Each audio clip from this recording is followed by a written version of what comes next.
So this is our lovely scripted bit, and then we'll get into some more sort of discussion-y bits, which will be more fun. So, hello everyone, and welcome, basically. Like I said, there's a lot of people here who I recognise, and me and Hannah, as co-conveners of Queer Disrupts, want to welcome everyone here. So I just want to introduce some of the plans that we have today. First of all, I'm going to introduce some of the team briefly, and we're going to give you a really quick sort of breakdown and like history of where we've come from to get to this point where we are, and then some of the upcoming events that we've got. From that, we are then going to break out into some rooms and discuss a couple of sort of prepared questions and prompts from everyone, so everyone can unmute and sort of really get chatting and a bit more engaged for about maybe 15 minutes. And then we're going to come back, and hopefully we're going to have a bit of feedback, a bit of discussion from that, and hopefully go from there, basically. What the reasons of the general discussion we have here is basically because we want to respond to what people who will likely be attending our events, i.e. you all here plus others, what your thoughts are on this and how we would like to improve moving forward. We have a couple of ideas of areas we'd like to improve on as well, and areas that I think we do quite well in, but we want to kind of hear everything that you have to bring to it as well. So, to very quickly introduce myself, my name is Nick Cherryman, and I am one of the conveners of this group. In terms of who I am, I look at drag and drag research and drag performance overall, and how we can use drag to understand the ways that gender does different things in society. And with me, I have the other convener of the group, Hannah. Yeah, can everybody hear me if I'm through your computer? Yeah. Rather than, yeah. Okay, everyone can hear me. Cool. Yeah, so I'm Hannah. I'm a PhD student based in sociology at the University of Warwick. I look at queer representation in museums and how queer people create, critique, and internalize these representations. Cool. And with us, we've got some of our team in absolutely no particular order. So as I introduce members of our team, you want to unmute yourself and then introduce and go from that. So if I just start with Louise, do you want to quickly jump on? Yeah, hi, I'm Louise Morgan. I'm a third year PhD student based at the Centre for the History of Medicine at the University of Warwick. So my research looks at the kind of historical and cultural context of clean eating and obsessive healthy eating. So I'm really interested in kind of depictions of the body and obsession and social media and the way that gender intersects with all of those things and how we can do history in a modern context. Yeah, that's me. Well, thank you. Next up we have, let's see, James. Okay, thank you. My name is James Whitfield. I am an MA student in the Department of Sociology at the University of Warwick. The research I do focuses on prisoner deaths and looking at the ways in which the media have framed the lives and issues of inmates. My work covers all prisoner representations with a strong focus on cases of transgender and Black and minority ethnic inmates. I'm broadly interested in queer criminology, discrimination in the justice system, representations of imprisonment, and social theory. As a committee member on Queer Disrupt, I assist with the running of the group and help organise events. On that utterly unprepared speech, thank you. Next up we have Deepak. Hi, sorry, my speech or my blurb is not prepared. I'm in the Department of Sociology, first year technically, and my research area is identity formation for police officers within the police. And I also do a bit of outreach in the community before COVID. Anyway, I used to do some outreach with people that have ADD, dyslexia. And so that's what I do, and that's my interest. Thank you. Next up we'll have Sam. Hi, so my name's Sam. I use he, him pronouns. I've actually been at Warwick since 2008. I started as a physics undergraduate, which is perhaps quite rare within this circle. I now work as the campaigns advisor for the Students' Union, and I also teach active bystander intervention at the university, so supporting students to have the knowledge, the skills and the confidence to intervene when they see problematic situations, which is part of kind of efforts to tackle gendered violence, racism and LGBT phobia at the university. I'm particularly interested in social attitudes to trans issues and LGBT plus experiences of higher education. So I chair the university's Trans and Queer Pedagogy Learning Circle, which some of you may have had some involvement with. Cool, well, and I think finally who we've got with us at the minute is Phoenix. Hi, my name is Phoenix Wilkes. I am a second year undergraduate student at the University of Warwick, and I study sociology. And so then for Queer Disrupt, I basically volunteer to run the social media. And so anything that you're seeing on Facebook or Twitter, most of that is from me. Oh, thank you very much. So I'll briefly get into this and then we can sort of get into the bit more nitty gritty, we can all get involved stuff. But I just wanted to basically briefly explain our rather short history so far. So we were founded in 2018 as the Queer History Reading Group, and that was founded by Somak Biswaz and Pierre Botchaby. They might be in the meeting now. I'm not sure if they've been able to join us or not today. But the group was funded by the History Department at the University of Warwick, and they maintained basically quite a good level of success. Then we had Hannah take over from the group as convener from Somak, and she introduced a committee to expand the group, later making myself co-convener with that, and together we aim to put on more accessible events that opened up queer topics to a wider audience. At this point, the group had many events, including those with Queer Asia, including film screenings and collaborations with groups such as the Feminist History Group at Warwick and the Centre of the History of Medicine at Warwick.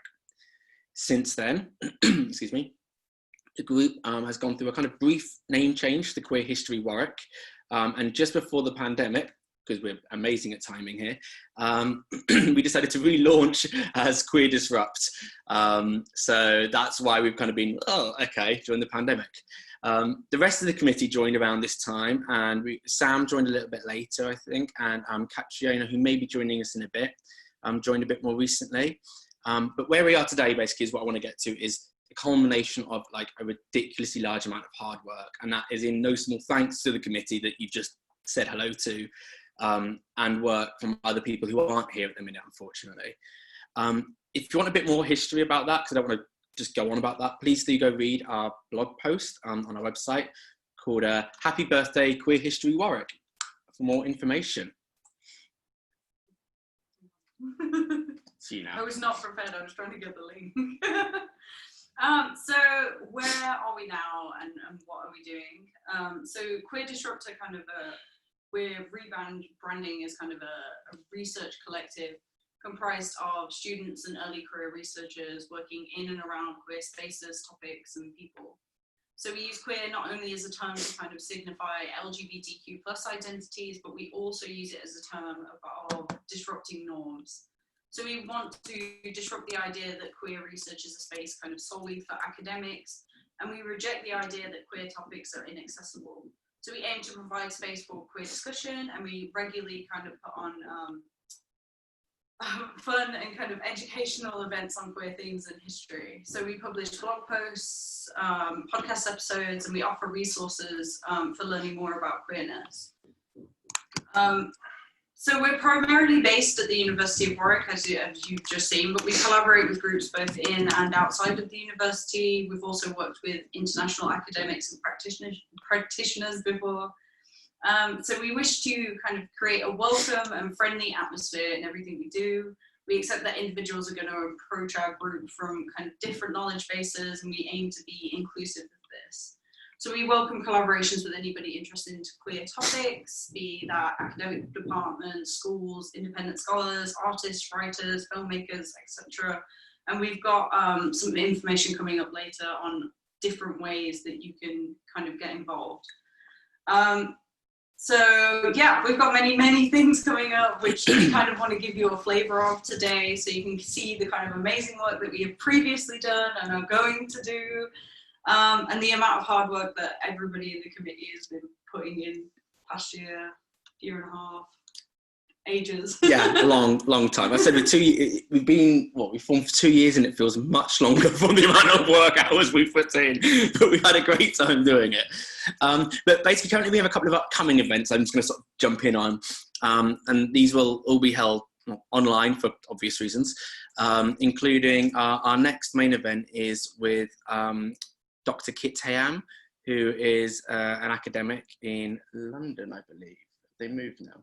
They have moved, but... Oh, anyway, fantastic. And that's going to be looking at the reassessment of the role of witchcraft accusations have played in early modern sexual transgressions. And that it was going to be released as a talk earlier on, and with a live Q&A on Facebook, but more details will be forthcoming about that. We're also rescheduling a series of talks for the upcoming year that we had scheduled for the academic term 3, but couldn't take place because, pandemic going on. So we have a talk called Now to Queer as Folk by Lucy Mooring, who's a student at the University of Warwick, is looking at the experiences of queer rural women for this upcoming academic year. And now I think we've just managed to pin down onto November the 2nd, taking place via Zoom. There's another talk as well called When the King is/is Not a Woman, Queering Elizabeth I by Aidan Norrie, who is a PhD researcher at Warwick. And finally, our third talk in rescheduled is one by a scholar called Carly Pendleton, who is an MA Queer History student at Goldsmiths. And that's called Fattening Queer History, Queering Fat History, and the National Fat Women's Conference of 1989, which looks at and explores some of the more radical lesbian feminist roots of fat activism in Britain. So as you can see, we've kind of got quite a large breadth there, and we kind of want to carry on sort of opening this out to as many people as we can moving forward. So yeah, during lockdown, we also worked with the Queer Heritage Forum. So if you've not heard of them, they're a collection of queer individuals working in the heritage sector who ran their very first online pride through Twitter this year. So as part of kind of QHF Pride 2020, we decided in a month to create a podcast series, and we had 3 podcasts that went out discussing queer cartoons, queer gaming, and grassroots versus corporate activism. So we've decided to continue this podcast series. We had a lot of fun making the episodes. So our next episode is going to be out this evening. So this episode features Nick, AJ, and Miriam O'Brien, who discuss typecasting in the arts sector.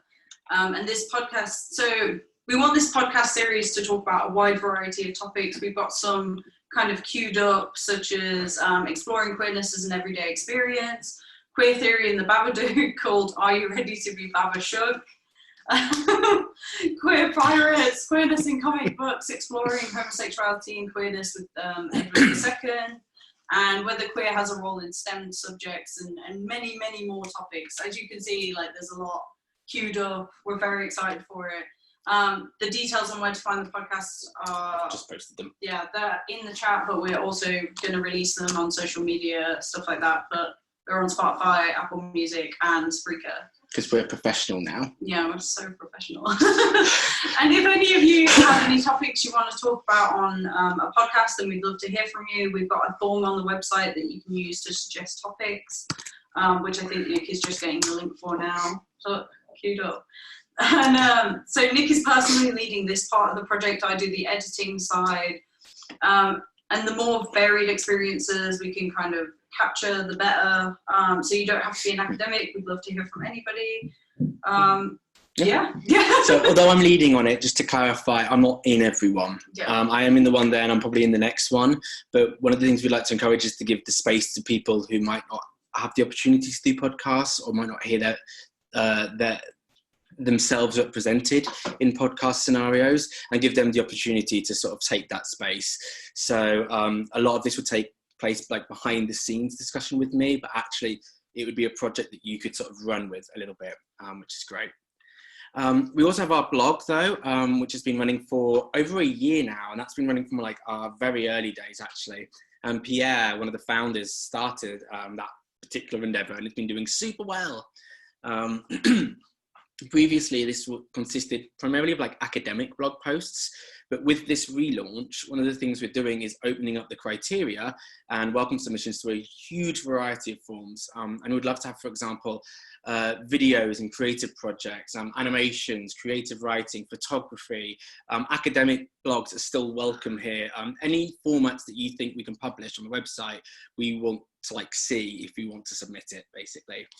But basically, I think Hannah is going to be linking the the submission form bit there. And we will also be doing regular call outs looking for contributors towards the blog as well. Sorry, I was trying to do technical stuff. I'll do it in a minute.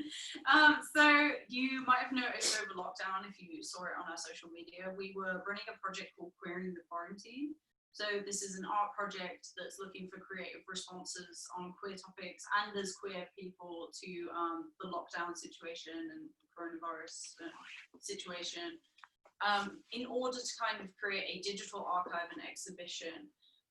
We're relaunching that now because originally this project was only looking for people from the Midlands or submissions from people from the Midlands. And whilst I would still very much want to encourage that, we want to open it out because we got a lot of interest from people outside the Midlands. So we had some amazing submissions. There's a lot of interest in participating. So anybody who wants to submit for this project, the details will be re-released. We're just going to rewrite the call a little bit and then push it out over social media, but we'll email about that as well as a kind of summary situation. There was also small monetary prizes for the project. We are still going to kind of prioritize those for people in the Midlands, but yeah, we still want people to submit. So since the launch of the project, we've kind of succeeded in getting a collaboration with the Modern Record Centre at the University of Warwick. So they're going to support the collection and the preservation of the digital archive, doing all the technical stuff that I have no idea how to do. And we're currently in conversation with the Herbert Museum and Art Gallery in Coventry to get the museum exhibited both digitally and hopefully in a physical format. So keep an eye out for that. So yeah, this is a fantastic opportunity to get your artistic work shown in a professional setting, queering museums, it's all very exciting, queering archives. So we'd love to see more submissions to that project. Yeah. Bro, I promise you there's not much more because I know I'm just throwing information at you at the minute. I appreciate that. We actually also have an upcoming conference, hopefully next year in around June, I think. Specific dates still exactly forthcoming, but we're calling that Mainstreaming Queerness, the New Queer Vanguard. And we kind of want to use this to ask where queer as an idea is going moving forward. So this is more specifically academic, but we do welcome non-academic submissions to this as well in response to the question. And we kind of want to build on the invaluable work already done before us by scholars. But like I said, we want to go, where are we going moving forward, and what does this mean, and how has this changed, particularly in the like strange times that we're living in now. But yeah, we're going to be inviting academics, performers, and like I said, anyone who wishes to contribute. And although we would love to do this face-to-face, we are also praying for the eventuality that we may not be able to do that. It might all be online. I imagine personally, realistically, it's going to be a bit of a hybrid between the two. But we are preparing for like both extreme eventualities from that. Do keep an eye on our website and social media for the call to participation, and that should be going out hopefully in the next couple of months. Now, I know I've spoken a lot at you, but all this information is going to be on our brand spanking new website, queerdisrupt.com.